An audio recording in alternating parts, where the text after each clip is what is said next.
Welcome, Glenn. It was great to be here. I really appreciate you taking your time. Today, Glenn, we're going to get your story. And it starts as a 7-year-old when your father was assigned as a dentist at Clark Air Force Bas. Glenn is the man who brought whitewater rafting to Cagayan de Oro. Cagayan de Oro is known as the premier whitewater rafting destination in the Philippines. Your career in Oregon, your job was? I manufactured inflatable boats. We started the company in 1980. Glenn, you're 7 years old and your dad moves you to the Philippines. Well, my dad joined the Air Force in 1950. The Air Force was brand new. At the time, he became a dental technician. And the Air Force needed dentists. People that were actually good technicians, they sent them to dental school to become a dentist. So they sent all of them to Morocco, North Africa, to serve with the French Foreign Legion, and they did all their practical dental work in the French Foreign Legion. They couldn't get in trouble. And then was assigned to Clark Air Base. At the time, they didn't have enough housing for me and my mom. And so we stayed. He went to the Philippines. Later, in July of 1961, we moved to the Philippines, and we lived off base in a little house in Angeles. So how old are you now, Glenn? I am 70. 70. Okay, you're looking good. I did first grade in Oregon, kindergarten in California, first grade in Oregon. Then I did the rest of my elementary school at the international school on Clark Air Base. So tell me, growing up on Clark Air Force Base, did you feel like you were in the Philippines, or was it so Americanized you thought you were back home? We lived for probably 9 months in Angeles, and I really adapted. I ran around with all the local street kids. My mom said she could just look out and all the kids running around covered in mud, and she could see my blonde hair. That's how she knew I was there. So I was doing everything. I was playing all the games, riding the buffalo, running through the rice fields, catching frogs. Whatever a young kid would do, I would do before we moved on base. Yeah. So I really jumped in with both feet, and I loved it. So how long were you in the Philippines as a child? We were there for 3 years. Yeah. And finished school there. And then we actually wanted to stay, but my grandma wanted us to move back. So anyway, we moved back to California when I was 10. We did a few years in Texas, and then my dad retired at 38. Wow. Go Air Force. Yeah. What do you remember about those 3 years in the Philippines? I moved back to the Philippines in 2002, and I moved to Cagayan in 2005. Okay, so you've been here 22 years straight, back and forth. Yeah, but pretty much straight. But so if somebody says, what's different about the Philippines when you were here from 7 to 10 as a child, but what do you feel that's different? Well, the thing that hasn't changed is the wonderful love the Filipino people have, the graciousness that they've always showed me, the family bond, the ability to have the most amount of fun with the least amount of stuff. You know, I've been in villages where they have one wheel, like a wheel off the back of a tricycle, nailed to a long stick. And they take turns pushing this wheel around. And those kids have more fun with that stick in the wheel than our kids with their computer games or whatever it's like they're our doing. stickball. You lived in America. You got married. Did you go to college in America? Yeah, I went to school. What school did you go to? I went to Brigham Young University. Brigham Young, I studied physics. Wow. I studied high-speed aerodynamics and then ended up building slow boats in water. So, but there's a lot in common. The thing that I loved about the Philippines is I could go swimming every single day. Because it was hot and we were going to school in Quonset huts, school was out by noon every day. We went early and got out. I went home, the yaya made lunch, and then I went to the swimming pool and I swam until my dad got off work and met us at the pool. Yeah. So the fact that I could go swimming every day was a big thing for a... So you had fond childhood memories. Yes. You know. So you got married, started a family, and your career, early career, was it in the rafting business right away? I got a job. I went after school. I went on my mission, came back from my mission, got married, got a job with a company for 3 years. Where was your mission? Hawaii. Oh, That's what my grandpa said. I could fall in a mud I puddle thought and not Mitt get Romney wet. got lucky. He got Paris. You got Hawaii. Yeah. You must have been connected. Yeah, it was. And the cool thing about Hawaii is that I was in generally Filipino areas almost the whole time. Wow. So I would come into a home and I knew the food, I knew some of the language, I knew the customs, and so I was immediately accepted. Yeah. Started my company 3 years after I got a job. Started my company in 1980, and this is a company that makes whitewater, Yeah, like high-end whitewater it's rafts. called SOTAR, stands for State of the Art Raft. So competition whitewater rafts. Yeah, the best. We, for years and years and years, we won every world championship. We sponsored most of the National Geographic expeditions. We were we were always the boat on the Eco Challenge. So let me get this straight. So were you like in the factory manufacturing rubber boats, or were you flying around jet setting to these international competitions, being the sponsor? Yes. Both. Our company was very innovative. We discovered or created almost all the technology that's used. So you're married, you had children? Yeah, married in the U.S., had 4 children, got a divorce around 1990. Okay. And at that time, I was not interested in dating. Oh. I was interested in my company and raising my kids. And how long were you a bachelor? How long before you started dating in the Philippines? Well, what happened, it's kind of strange, is I was pretty much, I can't say I was against marriage. I just didn't feel it was for me. So I had a really good friend in Oregon who, I didn't know that, he had been invited on an exploratory trip on the Chico River in northern Philippines, north of Baguio and Luzon. And he called me on the phone and said, Glenn, I have a problem. I need a raft. I booked a trip and I'm 1 raft short and I need a raft. And I said, okay, well, I can get you a raft. He says, the problem is you need to bring it to me because if you ship it, even FedEx, I can't get it out of customs in time. So he said, I will buy the raft, buy your airline ticket, but you need to deliver the boat. What year is this? How old are you? This would have been 2002, probably. Okay. And so you've been divorced about 12 years. Yeah, so the kids were basically gone. 48, 49, something yeah, like that. I was pretty well. I had my youngest boy, Jeremiah, was just getting ready to graduate high school. Got it. So the funny thing was he just said, bring your stuff and carry on, come here for a couple of weeks, bring me a boat. So did that, took the boat, put it on the airplane, showed up at Manila, the old Terminal 1. And I walked out the airplane looking for him and I opened the door and all the smells and all the sounds and everything of my youth came flooding back. And I'm crying. You're weeping up right now. Yeah, I'm just thinking about it. It's like, and it was so funny. I'm sitting there and I'm going, I'm home. I'm home. Yeah. So it was this wonderful homecoming for me. And the more I was in the chaos, the more it was home. All the sounds and the barbecue and everything. Did you ever date Asian women when you came back to the United States? No, I never did.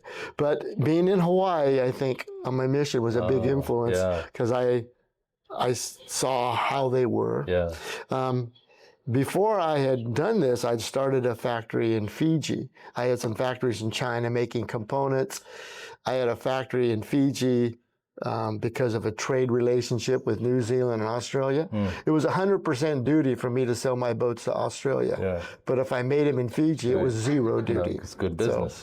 Plus you get to go to Fiji. So I had a house in Fiji and I had this factory in Fiji. So I was going back and forth. So New Zealand making boats duty-free. So I was around the Polynesian culture there, and I kind of understood the whole island thing, but I was not really into the whole date. I can't say that I didn't date, but I didn't see much future in it. I wasn't, serious about it. So when I came to the Philippines, I one of the things I learned on this trip was it was possible. In other words, the type of dynamic that was here, the type of women that would be available, that I would be interested to me, it was possible. So when I left after that few-week trip, that was the thing that stuck in my brain. It was possible. That opened up a window to me. You saw other expats, or you just met a bunch of single women? You thought, my God, there's opportunity. A little bit of both. You know, a lot of it was just observing from the outside, remembering what it was like. I did have a friend in Sagada that had a Filipino wife, but it was just the dynamic, you know, like you've mentioned before. That's why I love your site so much, because it had so much clarity about the dynamic between what the women here have and what's available to them, and what the foreigners have and what's available to them in their country.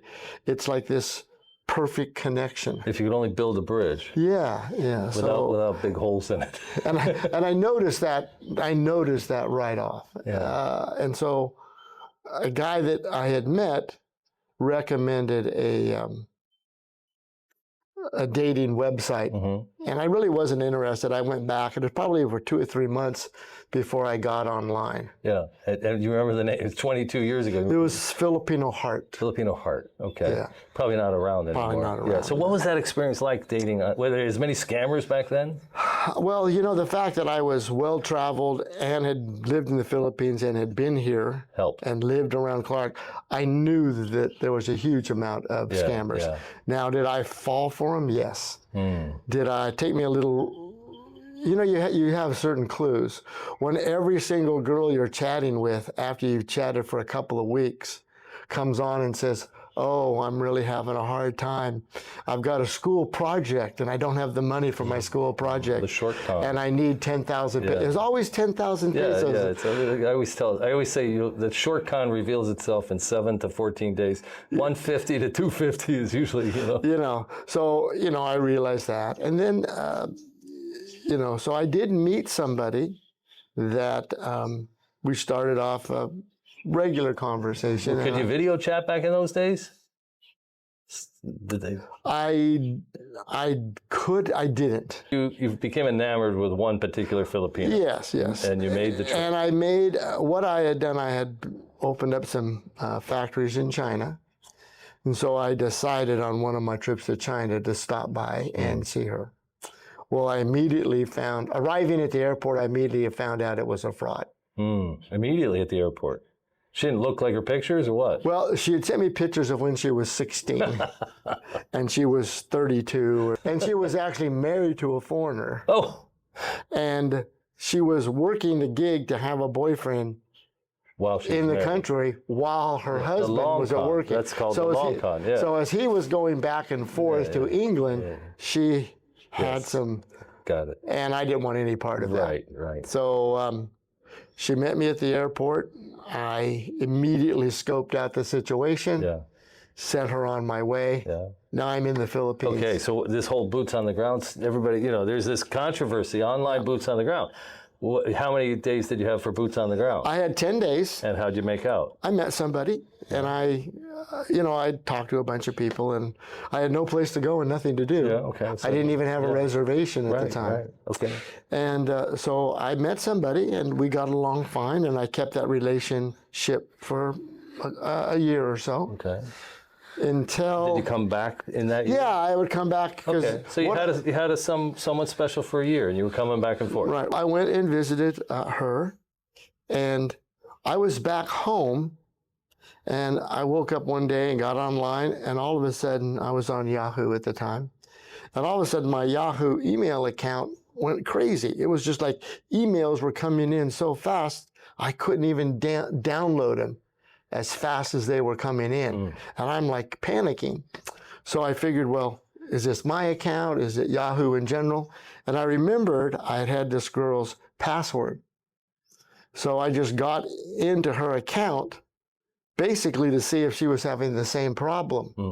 Well, when I got into her account, I saw that she was talking to a lot of different guys. And she was arranging trips to meet these guys days after I was leaving on trips that I had planned. Right. So That's the problem with when you come for short visits. This long con where women try and have 4 or 5 guys sending money, and if you come for a week, they can juggle it, and they can ghost man and say they got really sick and their phone got in the toilet.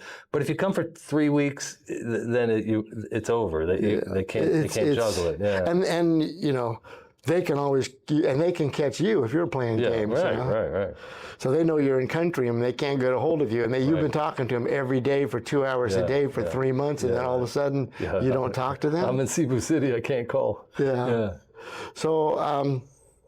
So that was the end of that. So I had actually by that time I had rented an apartment in Lapalapa by the airport. Well, for both of us, but for her.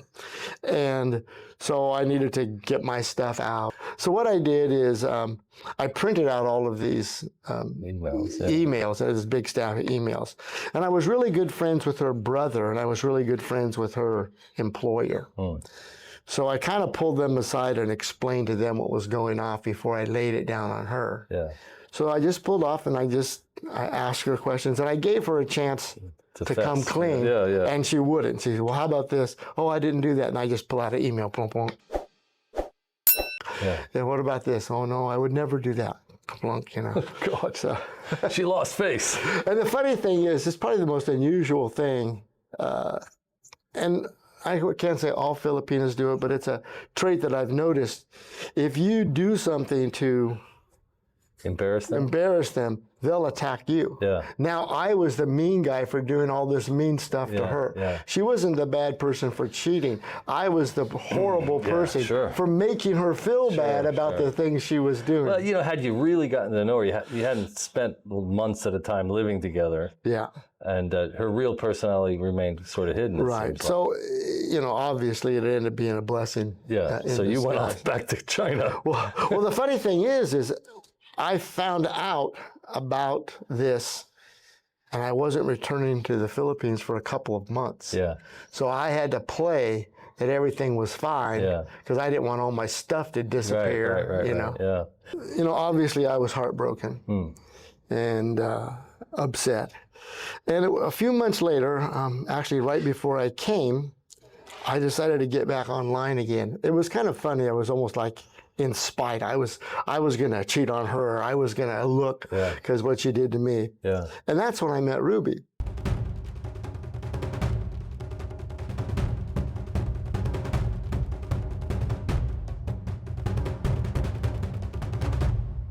Well, I clicked on with Ruby, and she was just feisty. Because I was paying, and then I got threatened. I don't know how much was through the ex-husband or actually through the attorney. I didn't know about the risk until after I had done it. Her mother-in-law had kidnapped the kids.